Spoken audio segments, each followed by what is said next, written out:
Assalamualaikum warahmatullahi wabarakatuh. Yang saya hormati Ibu Kiki selaku dosen pengampu mata kuliah kepemimpinan dan yang saya hormati teman-teman sekalian. Perkenalkan nama saya Jaharut Nafisa. Saya akan mempresentasikan hasil kerja saya yang berjudul Kepemimpinan dalam Islam. Selanjutnya, hmm, ini mengenai arti kepemimpinan sendiri.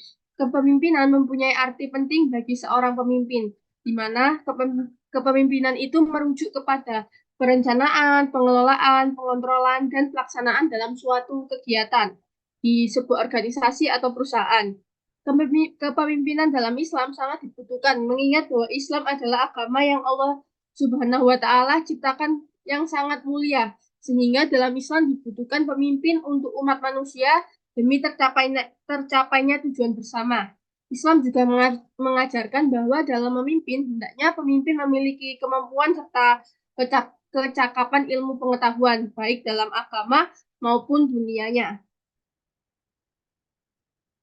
Selanjutnya, untuk pengertian pemimpin sendiri sudah sering dijelaskan pada presentasi sebelum-sebelumnya, yaitu pemimpin merupakan seseorang yang menggunakan kekuatannya, perbuatannya, kata hatinya, dan karakter diri yang mampu menciptakan suatu keadaan sehingga orang lain yang dipimpinnya itu dapat saling bekerja sama untuk mencapai tujuan yang diinginkan. Jadi pemimpin itu orang yang mempengaruhi atau yang bisa mengontrol orang lain, itu pemimpin. Selanjutnya, syarat-syarat pemimpin dan tanggung jawabnya.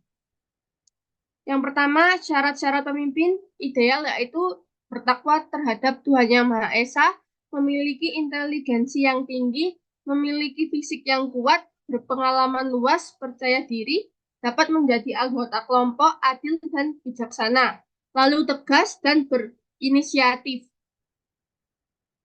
Jadi, syarat pemimpin itu harus yang adil. Kita harus memilih pemimpin yang tidak pilih-pilih kayak gitu, harus adil dan tegas terhadap suatu perusahaan atau organisasi agar perusahaan tersebut itu bisa berjalan dengan lancar. Lalu untuk tanggung jawab seorang pemimpin, hendaknya pemimpin bertanggung jawab atas kepemimpinannya. Hal itu disebutkan dalam hadis riwayat Bukhari dan Muslim yang menyatakan setiap kamu adalah pemimpin dan akan dimintai pertanggungjawaban atas kepemimpinannya. Jadi di akhirat semua itu akan dipertanggungjawabkan. Selanjutnya adalah ciri-ciri kepemimpinan.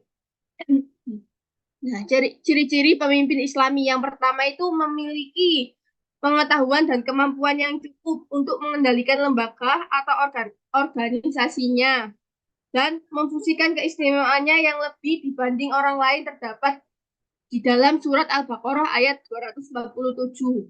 Lalu yang kedua, memahami kebiasaan dan bahasa orang yang menjadi tanggung jawabnya seperti dalam surat Ibrahim ayat 4. Jadi seorang pemimpin harus memahami bawahannya. Yang ketiga, mempunyai karisma atau wibawa di hadapan manusia atau orang lain, terdapat dalam surat Al-Hud ayat 91. Yang keempat ada mempunyai power dan berpengaruh yang dapat memerintah serta mencegah, karena seorang pemimpin harus melakukan kontrol atau pengawasan atas pengerjaan anggotanya, meluruskan kekeliruan, serta mengajak mereka untuk berbuat kebaikan dan mencegah kemungkinan terdapat dalam surat Al-Hajj ayat 41. Lalu ada bermuamalah dengan lembut dan kasih sayang terhadap bawahannya. Hal tersebut terdapat dalam surat Al-Imran ayat 159. Dan yang terakhir ada bersedia mendengar nasihat dan tidak sombong. Karena nasihat dari orang yang ikhlas jarang sekali kita peroleh seperti dalam surat Al-Baqarah ayat 206. Selanjutnya, prinsip-prinsip kepemimpinan dalam Islam.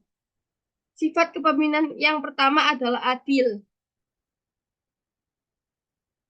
Prinsip-prinsip kepemimpinan Islam harus dilandasi dengan ajaran Al-Quran dan Sunnah yang acuan utamanya adalah meneladani sifat dan sikap Rasulullah SAW dan khalifahnya. Prinsip-prinsip dasar kepemimpinan Islam yaitu prinsip tauhid dan atau dasar dari prinsipnya, prinsip musyawarah atau syura, prinsip keadilan, prinsip persatuan ukhuwah Islamiyah, kemudian menyatakan bahwa setidaknya terdapat beberapa prinsip yang digunakan sebagai acuan kepemimpinan dalam Islam.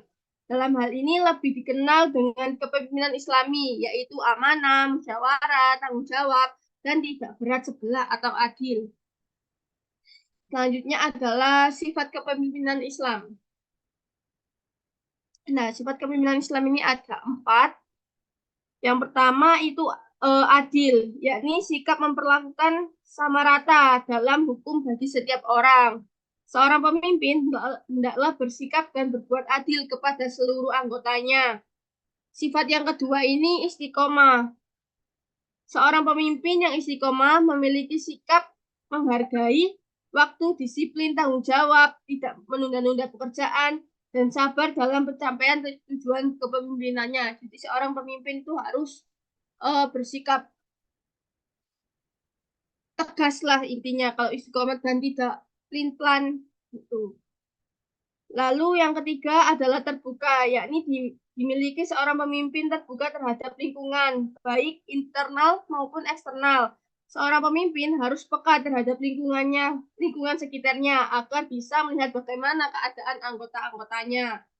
Lalu sifat yang keempat ialah visioner, yakni seorang pemimpin harus memiliki tujuan dan tindakan yang jelas agar tercapainya suatu kegiatan atau tujuan yang diinginkan oleh sebuah organisasi atau perusahaan itu sendiri. Namun menurut Taufikur Rahman, terdapat 4 sifat utama Rasulullah, yakni sidik, amanah, fatona, dan tablik.